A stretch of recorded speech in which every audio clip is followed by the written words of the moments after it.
Good morning. இந்த திருப்பலியானது அன்றையதாக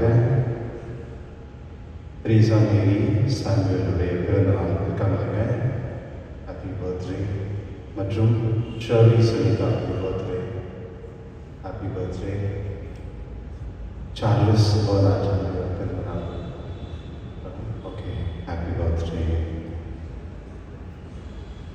தந்தை மகன் தூய ஆவியாரின் பெயராலே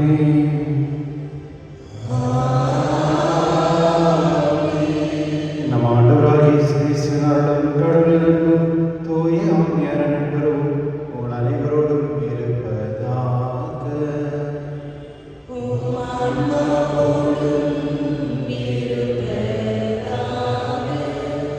சகோதர சகோதரி, தூய மறைநிகழ்வு கொண்டாட நம் தலைவர் பொருட்டு நாம் ஏற்றுக்கொள்வோம். எல்லா வல்ல இறைவனும்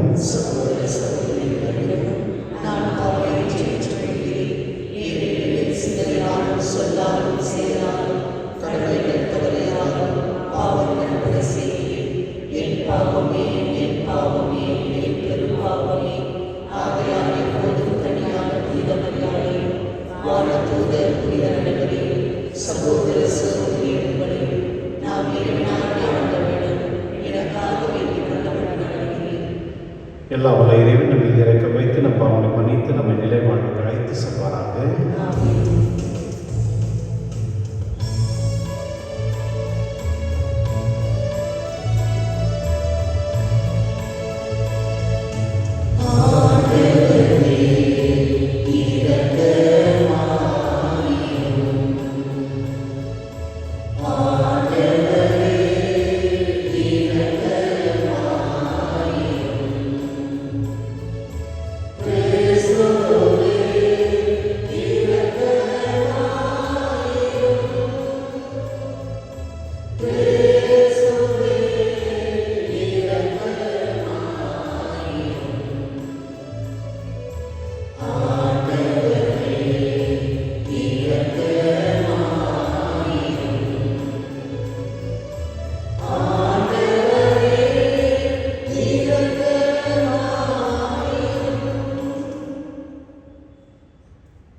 மன்றாடுவோமாக. இறைவா, உமது அருளால் உம் பிள்ளைகளுக்கு தேர்ந்தெடுக்க பெற்ற நாங்கள் ஒளியின் மக்களாக இருக்க விரும்பினீரே. அதனால் நாங்கள் தவறும் என்னும் இருளில் சிக்கிக்கொள்ளாமல் உண்மையின் பேரொளியில் என்றும் சிறந்து விழாத அருள்வீராக. உம்முடைய தூயாவின் ஒற்றை பிள்ளைகளாய் என்றென்று வாழ்ந்து ஆட்சி செய்கின்றீர்கள். ஆண்டவரும் உம் திருமகனாக இயேசு சொல்லியாகவே மன்றாடுகின்றோம்.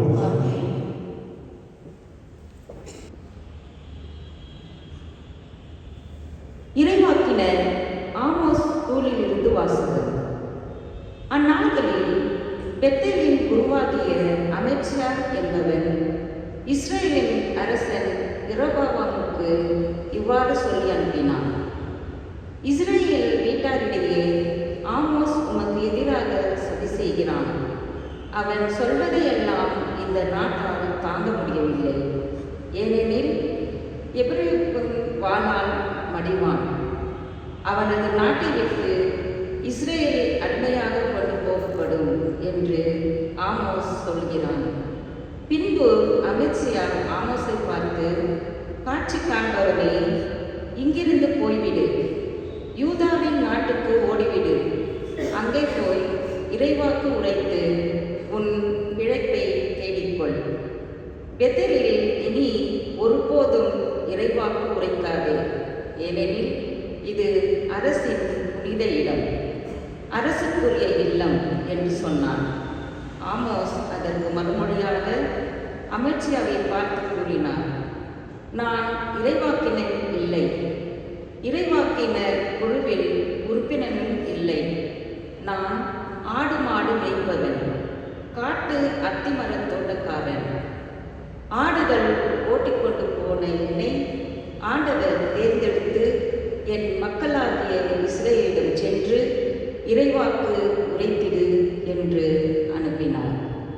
எனவே இப்பொழுது ஆண்டவரின் வாக்கை கேள். இஸ்ரேலுக்கு எதிராக இறைவாக்கு உரைக்காதே, ஈசாக்கின் வீட்டாருக்கு எதிராக பேசாதே என்று நீ சொல்கிறாய். ஆண்டவர் இவ்வாறு கூறுகிறார், உன் மனைவி நகரில் இளைமகளாயிருப்பாள், உன் புதல்வர் புதல்வியர் வாளால் மடிவர், உன் நிலபுலம் பங்கு போட்டுக் கொள்ளப்படும், நீயோ புனிதமற்ற நாட்டிலே மாண்டு போவாய். இஸ்ரேல் தன் நாட்டுக்கு வெளியே அடிமையாக கொண்டு போகப்படும். ஆண்டவரின் அருள்வாக்கு. பதிலுரை பாடல் பல்லவி. ஆண்டவரின் நீதி நெறிகள் உண்மையும் நீதியுமானவை.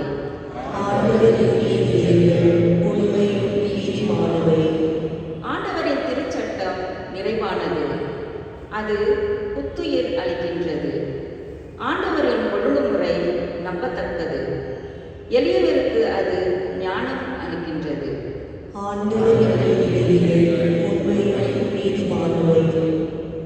ஆண்டவரின் நியமங்கள் சரியானவை, அவை இதயத்தை மகிழ்விக்கின்றன.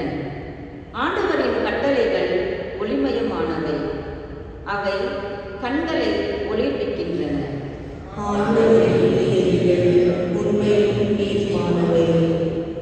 ஆண்டவரை பற்றிய அச்சம் தூயது, அது எந்நாளும் நிலைத்திருக்கும்.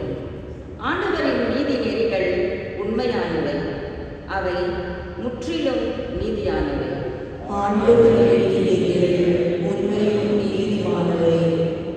அவை பொன்னினும் பசும் பொன்னினும் மேலாக விளைவிக்கவை, தேனினும் தேனடையினின்று சிந்தும் திரி தேனிலும் இனிமையானவை.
இந்த மத்தியோடைய நற்செய்தியிலிருந்து வாசகம். அக்காலத்தில் இயேசு படியேறி மறுகரைக்கு சென்று தம் சொந்த நகரை நுழைந்தார். அப்போது சிலர் முடக்குவாதமற்ற ஒருவரை கட்டில் கிடத்திக்கு அவரிடம் கொண்டு வந்தனர். இயேசு நம்பிக்கையை கண்டு முடக்குவாதமற்றவரிடம், மகனே, துணிவோடு இரு, உன் பாவங்கள் மன்னிக்கப்பட்டன என்றார். அப்போது மறைநூல் அறிஞரும் சிலர், இவன் கடவுளை பழிக்கிறான் என்று தமக்குள் சொல்லிக் கொண்டனர். அவருடைய சிந்தனைகளை இயேசு அறிந்து அவர்களை நோக்கி, உங்கள் உள்ளங்களில் நீங்கள் தீயன சிந்திப்பதே, உன் பாவங்கள் மன்னிக்கப்பட்டன என்பதா, எழுந்து நட என்பதா, எது எளிது? மண்ணுலகில் பாவங்களை மன்னிக்க மரண மகனுக்கு அதிகாரம் உண்டு என்பதை நீங்கள் அறிந்து கொள்ள வேண்டும் என்றார். எனவே அவர் முடக்கவாதமுற்றவரை நோக்கி, நீ எழுந்து உன்னுடைய கட்டிலை தூக்கி கொண்டு வீட்டுக்கு போ என்றார். அவரும் எழுந்து தமது வீட்டுக்கு போனார். இதை கண்ட மக்கள் கூட்டத்தினர் அச்சமுற்றனர். இத்தகைய அதிகாரத்தை மனிதருக்கு அளித்த கடவுளை போற்றி புகழ்ந்தனர். ஆண்டவரின் அருள்வாக்கு.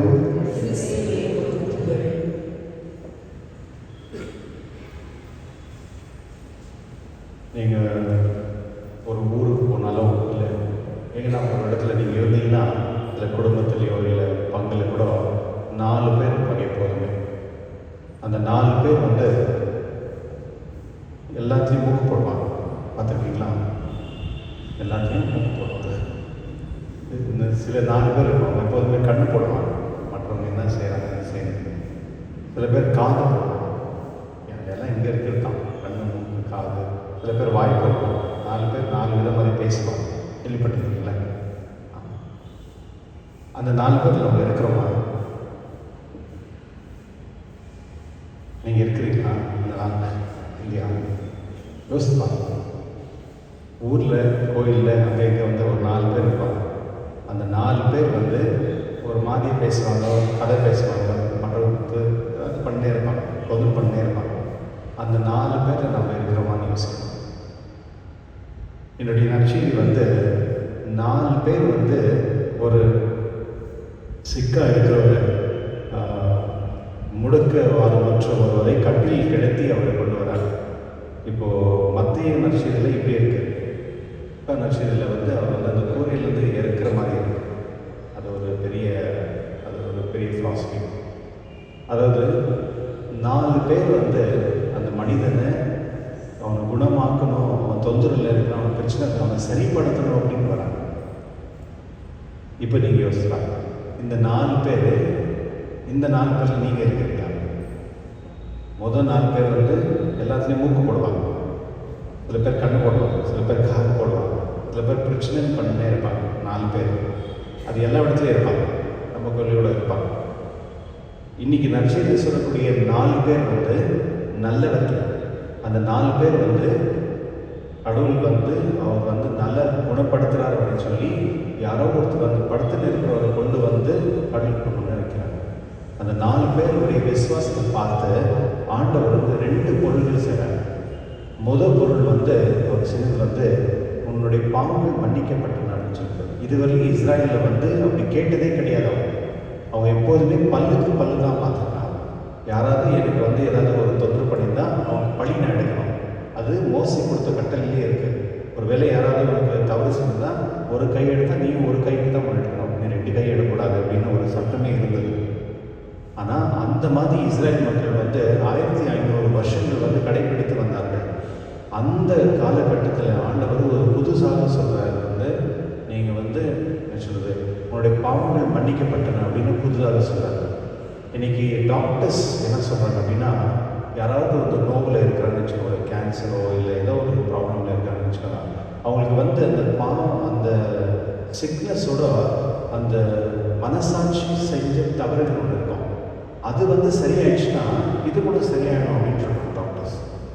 ஏதாவது ஒரு நோவில் இருந்துச்சுன்னா அந்த நோய் வந்து வந்து அந்த மனிதர்களுக்கு அதாவது ஆன்மீக சம்மந்தப்பட்ட பாவத்திலிருந்து வெளியே வரணும் ஃபஸ்ட்டு. அதுலேருந்து வந்துட்டாங்கன்னா உடலில் இருக்க பிரச்சனை வந்து சரியாயிடும் அப்படின்றாங்க. அப்போது ஆண்டவர் பாருங்க, அதுதான் சார் வந்து அந்த மனிதனுடைய மனதில் இருக்கிற அந்த பாவத்தை மன்னிக்கிறார். வந்து உன்னுடைய பாவங்கள் மன்னிக்கப்பட்டன அப்படின்னு சொல்கிறார். 2வது வந்து அந்த மனிதனை குணப்படுத்தி அனுப்புகிறார். இதுதான் நடக்கும். நம்ம பாவ செய்யத்தில் வரும்பொழுது கடவுள் வந்து ஃபஸ்ட்டு வந்து நம்முடைய மனசாட்சி சரி பண்ணுறார். எப்போ ஒரு மனிதனுக்கு வந்து மனசாட்சி சரியாக இருக்கோ அவன் வந்து உடலும் சரியாகும். மனசாட்சி சரியில்லைன்னா தான் உடலும் சரியில்லாத போகும். அதான் சொல்கிறேன், உங்களுக்கு பார்வை உங்களுடைய கண்ணு சரியாச்சுன்னா எல்லாமே சரியாக இருக்கும். கண்ணே சரியில்லைன்னா எது சரிந்தா என்ன இல்லையா? அதுபோல் ஒரு மனுஷனுடைய பாவங்கள் தான் வந்து அவனுக்கு வந்து அந்த ஆன்மாவை அழைக்கக்கூடிய அந்த நிலைமையில் போவான். அதனால தான் இன்றைக்கி ஆண்டவர் வந்து 2 ஆசீர்வாதம் தருகிறார். ஒன்று வந்து உன்னுடைய பாவங்கள் மன்னிக்கப்பட்ட, அவன் கேட்கவே இல்லை பாருங்க, அவன் கேட்கவே இல்லை. என் பாவத்தை மன்னிங்கன்னு கேட்கல, இல்லை என்னுடைய உடலை சுகப்படுத்தணும்னு கேட்கல. அவன் அவனை எடுத்துகிட்டு வந்தது 4 பேர். அவனை சுகமாக்கணும் அப்படின்னு விருப்பப்பட்டது வந்து 4 பேர், வேற யாரும். ஆனால் அவனுக்கு வந்து அந்த உடல் சுகத்தோடு அவனுக்கு மனசாட்சியும் அந்த அவனுடைய பாவத்தினால தான் அவன் அந்த பாவத்தில் அந்த நோயில் இருக்கிறான்னு கடவுள் அறிஞ்சு அவனை வந்து பாவத்திலிருந்து விடுதலை கொடுக்குது.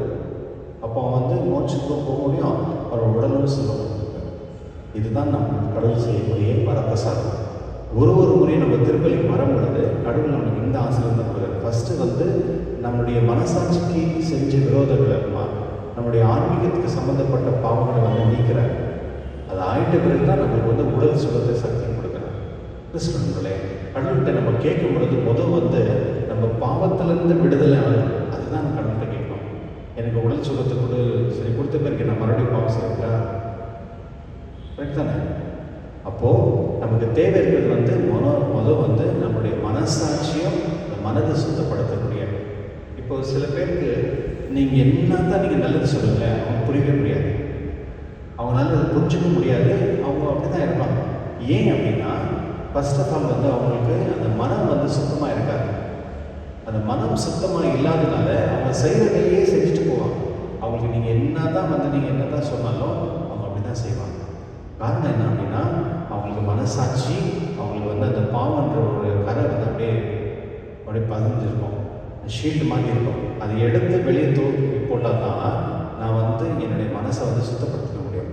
இப்போ நான் குளிக்காதே இருக்கிறேன்னு வச்சுக்கோங்க, ஒரு வாரம், ஒரு மாதம் எப்படி இருக்கும், ஒரு வருஷம் குளிக்காதேன்னா ஆகும். அதுபோல தான் நம்முடைய மனசாட்சி படம். நம்முடைய மனசாட்சியை வந்து நம்ம தினந்தோறும் வந்து ரெஃப்ளெக்ட் பண்ணணும். நம்ம வந்து நான் செய்கிறது சரியா, தான் பர்ஃபெக்ட் அப்படின்னு சொல்லக்கூடிய மனிதர்கள் எப்போதுமே வாழ்ந்தான் இருப்பாங்க. ஆனால் அந்த மனிதர்கள் வந்து ஆகிய மனித தங்கள் இருக்கிறவங்க வந்து எப்போதுமே நான் இது செஞ்சது சரியா தவறா அப்படின்னு நானே சிந்திக்கணும். அதுதான் தான் ஜான் பால் II போப்பான்னு சொன்னது, man has lost the sense of sin அப்படின்னு. நான் எது தவறு செய்கிறேன் அப்படின்ற ஒரு மனப்பான்மை இல்லாதமே இருக்கிறேன். சில பசங்கள்கிட்ட வந்து நீங்கள் போய் பேசணும், போய் பேசுறது வந்து தவறு அப்படின்றது அவங்களுக்கு தெரியாது, போய் பேசினே இருப்பாங்க.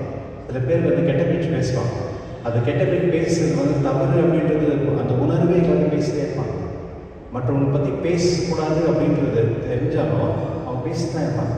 காரணம் என்னன்னா அது அவங்க ஆழமாக அவங்களுடைய மனசில் வந்து அந்த பாவக்காரமே இருக்கும். இன்னைக்கு அதை தான் ஆண்டவர் சொல்கிறார், உன் பாவங்கள் மன்னிக்கப்பட்டன அப்படின்னு. அது சொன்னது அங்கேருந்து 4 பேர் வந்து இவன் என்ன எப்படி பேசுகிறானே அப்படின்னு சொல்கிறாங்க. யார்? அங்கே பரிசேயரும் அறிஞர்கள், ஞானம் அறிந்த அறிஞர்கள் வந்து இவன் யார் இப்படி பேசுறது? கடைசியில் ஆண்டவர் சொல்கிறாரு, மனித மகனுக்கு அந்த உரிமை உண்டு மன்னிக்கிறதுக்கு. அப்பொழுது தான் மனிதர்கள் வந்து மற்றவர்களை மன்னிக்கணும் அப்படின்ற ஒரு மனப்பான்மையில் வந்தாங்க. அதுதான் இந்த திருச்சபை. கத்தோலிக்க திருச்சபையில் இருக்க ஒரு கிரேட்டஸ்ட் கிஃப்ட் என்ன அப்படின்னா மற்றவர்களை மன்னிக்கக்கூடிய தன்மை. அது கடவுள் கொடுத்த ஆசீர்வாதம். அதில் தான் ஆண்டவர் சொல்கிறார், மனித மகனுக்கு வந்து மற்றவர்களை மன்னிக்கக்கூடிய தன்மை வந்து கடவுள் கொடுத்துருக்காரு, உரிமை கொடுத்துருக்காரு. அந்த உரிமையை வந்து நம்ம பயன்படுத்துகிறோம். அதில் தான் நம்ம ஆஃபாதர் சொல்லும் பொழுது நான் மன்னித்தால் என்னுடைய பாவங்களை மன்னிக்கட்டும் அப்படின்னு அந்த கடவுளுடைய பெயர் வந்து நம்ம தினந்தோறும் சொல்கிறோம்.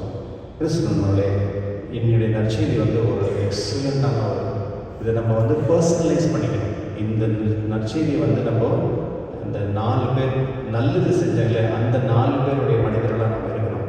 இந்த 4 பேர் கதை பேசுது, ஊரை பற்றி பேசுது, மற்றவங்க பேசுது, குறைகளை சொல்லிது, எப்போதுமே பர்ஃபெக்ட் சரியாக என்னை சரி பண்ணிக்கணும் அப்படின்ற தன்மை இல்லாத அந்த 4 பேர். அந்த 4 பேர் மாதிரி நம்ம இருக்கணுமா? இல்லை அந்த மனிதனை வந்து ஒரு கஷ்டப்படுறவங்க கொண்டு வந்து கடவுள் வந்து அவனை குணப்படுத்தணும் அப்படின்னு நினைக்கிற சேவை செய்யக்கூடிய அந்த 4 பேர் மாதிரி இருக்கணுமா? நீங்களே முடிவு செஞ்சு அந்த 4 பேரில் எங்கே நீங்கள் இருக்கிறீங்கன்னு சிந்திச்சு இந்த திருவிழா பங்குகொள்வோம்.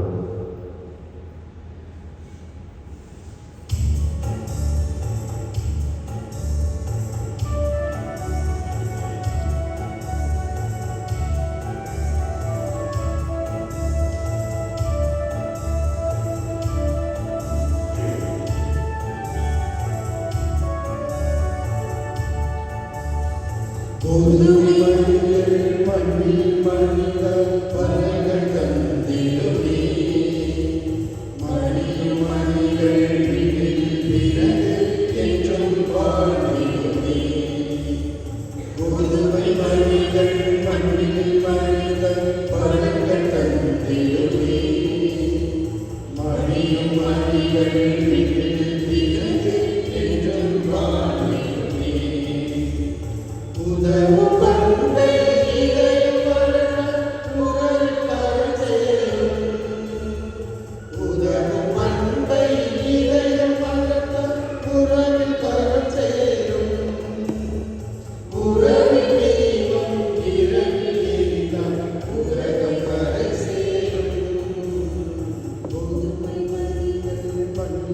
சகோதர சபை நாம் அனைவரும் படும் திருவலி எல்லாம் தந்தையாக ஏற்றதாகபடி செய்யுங்கள்.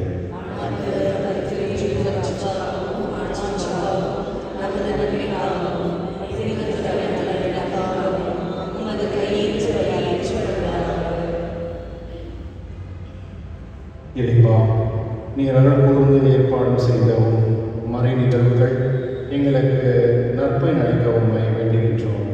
அதனால் எங்கள் பணியை புனித காணிக்கைகள் உமக்கு ஏற்றவையாக இருப்பதாக எங்கள் ஆண்டவர் இயேசு கிறிஸ்து வழியாக உம்மை மன்றாடுகின்றோம். ஆண்டவர்களோடு இருப்பாராக. இதை எங்களை ஆண்டவரிடம் எழுப்புங்கள். நம் இறைவனாய் ஆண்டவருக்கு நன்றி கூறுவோம். ஆண்டவரை பரிசுத்தந்தை எல்லாம் நித்திய இறைவா, எங்கள் ஆண்டவராக கிறிஸ்து வழியாக என்னாலும் இடத்தில் நாம் உங்களுக்கு நன்றி செலுத்துவது மெய்யாகவே தகுதியும் நீதியமாகும். எங்கள் கடமையும் மீட்புக்குரிய செயலுமாகும். கிறிஸ்து மனிதன் பிள்ளைகளை கண்டு இறக்கமின்றி கண்ணீர் பிறக்க திருவிழமானார். சிலுவையில் பாடுபட்டு எங்களை நித்திய சாவிலிருந்து விடுவித்தார்.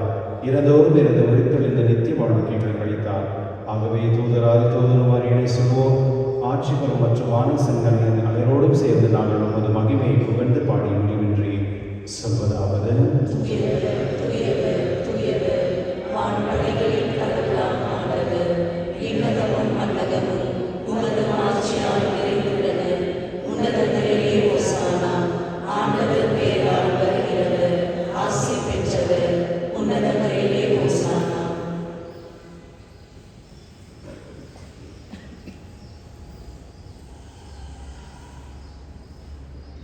ஆண்டவரை நேர்மையாகவே தூய்மையானத்துக்கும் ஒன்று. ஆகவே உடைய ஆவை பொழிந்து நான்கு தூய்மைப்படுத்த வேண்டுகின்றோம். இவ்வாறு எங்கள் ஆண்டவர் இயேசு கிறிஸ்துவின் உடலும் ரத்தமாக எங்களுக்கு மாறுவாங்க. அவர் பாடப்பட உள்ள மனித தம்மை கையளித்த போது அப்பத்தை எடுத்து நன்றி செலுத்தி அதை பெற்று தம் சீரல் கழித்து கூறியதாவது: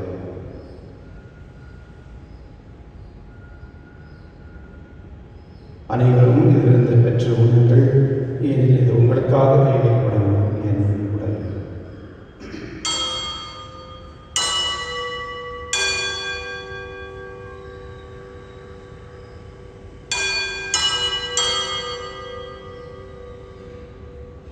அவனமே இறைவனை அருந்திய பின் கிண்ணத்தை எடுத்து மீண்டும் உமக்கு நன்றி கூறி தம் சீரல் கழித்தவர் கூறியதாவது: அனைவரும் இருந்து பெற்று பலன்கள். இது புதிய நிலையான உடன்படிக்கைக்கு ஒரு ரத்தத்தின் கிண்ணம். இது பாவ மன்னிப்புக்கென்று உங்களுக்காக பலருக்காகவும் சிந்தப்படும். இதை நினைவாக செய்யுங்கள்.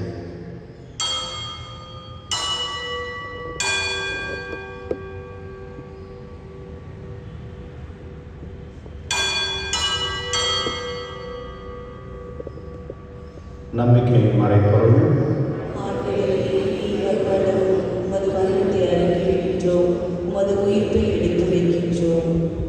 ஆகவே ஆண்டவரை நாங்கள் கிறிஸ்துவின் இறைவனின் உயிர்ப்பின் நிலம் கூர்ந்து வாழ்ந்து தரும் அப்பத்தை மீட்பளிக்கும் கிண்ணத்தை உமக்கு கொடுக்கின்றோம். உம் திருமணம் ஊழியம் புரிய தகுதிகளும் நீங்கள் ஏற்றுக்கொண்டு எனவே உமக்கு நன்றி செலுத்துகின்றோம். மேலும் கிறிஸ்துவின் உடலிலும் ரத்தத்திலும் பங்கு கொள்ளும் எங்களை தூயாக ஒன்று சேர்க்க வேண்டும் என தாழ்வுடன் மன்றாடுகின்றோம்.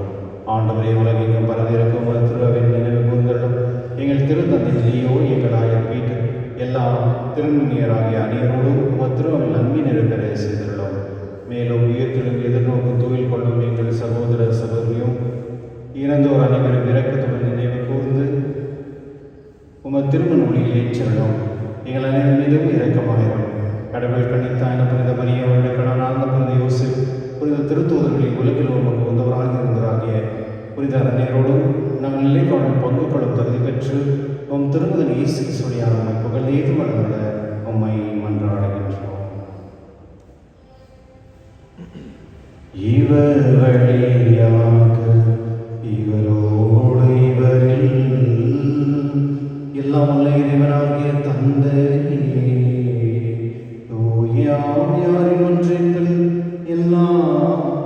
ஆட்சியும் என்றென்றும் உமக்கு உரியதே.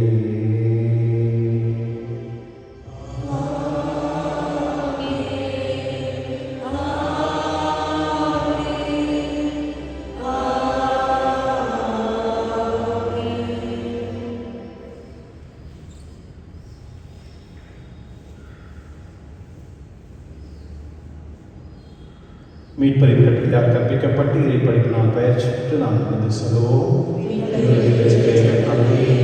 உமது பெயர் தூயது என போற்றப் பெறுக. உமது ஆட்சி வருக. உமது திருவுளம் விண்ணுலகில் நிறைவேறுவது போல மண்ணுலகிலும் நிறைவேறுக.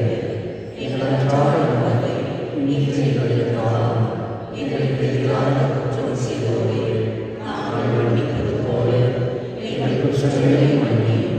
எங்களை சோதனையை உட்படுத்தாது தீமையிலிருந்து எங்களை விடுவித்தருளும்.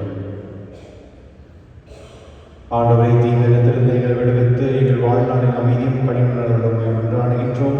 உமது இரக்கத்தின் உதவியால் நாங்கள் பாவத்திலிருந்து எப்பொழுது விடுதலை பெற்று யாரும் கலக்கமின்றி நலமாயிருப்போமாக. நாங்கள் எதிர்நோக்கியிருக்க பேரின்பத்திற்காகவும் என் மீட்பராக இயேசு கிறிஸ்து வருகைக்காகவும் காத்திருக்கின்றோம். ஆண்டவரே இயேசு கிறிஸ்துவே, அமைதியை உங்களை விட்டு செல்கிறேன், அமைதியை உங்களை கலைக்கின்றேன் என்று உம் திருத்துதலுக்கு மொழிந்தீரே. எங்கள் பாவங்களை பாராமல் உங்கள் திரு அவையின் நம்பிக்கை கண்ணோக்கி உங்கள் திருவிழத்திற்கு ஏற்ப அதற்கு அமைதி ஒற்றுமை அளித்தீர்களாக. என்றென்று வாழ்ந்து ஆட்சி செய்கின்றனர் நீரே. ஆண்டவருடைய அமைதி உங்களுடன் என்றும் இருப்பதாக. ஒருவருக்கொருவர் அமைதியை பகிர்ந்து கொள்வோம்.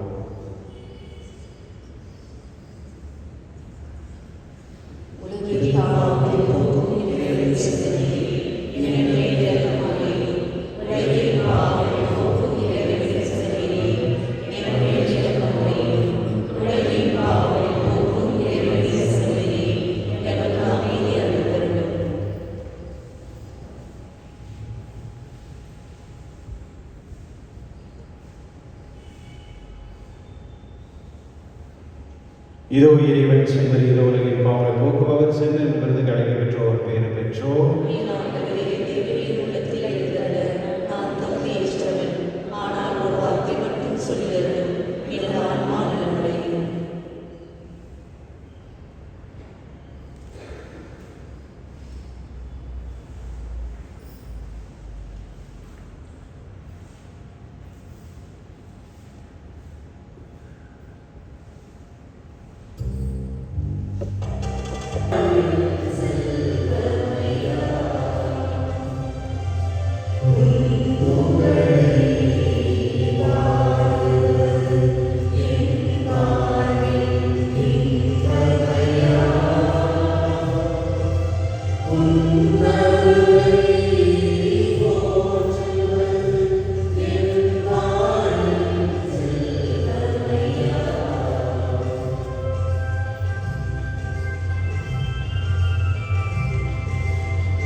மன்றாடுவோமாக. ஆண்டவரே, நாங்கள் ஒப்பு கொடுத்து உணவாக உட்கொண்ட புனித பலிப்பொருள்களை எங்களுக்கு வாழ்வுக்கு அழைக்க உம்மை வேண்டுகின்றோம். இவ்வாறு நாங்கள் முடிவில்லாத அன்பினால் உம்முடைய ஒன்றிப்பிக்கப்பட்டு என்றும் நிலைத்திருக்க கனிதர அருள்வீராக. எங்கள் ஆண்டவர் இயேசு கிறிஸ்து வழியாக உம்மை மன்றாடுகின்றோம்.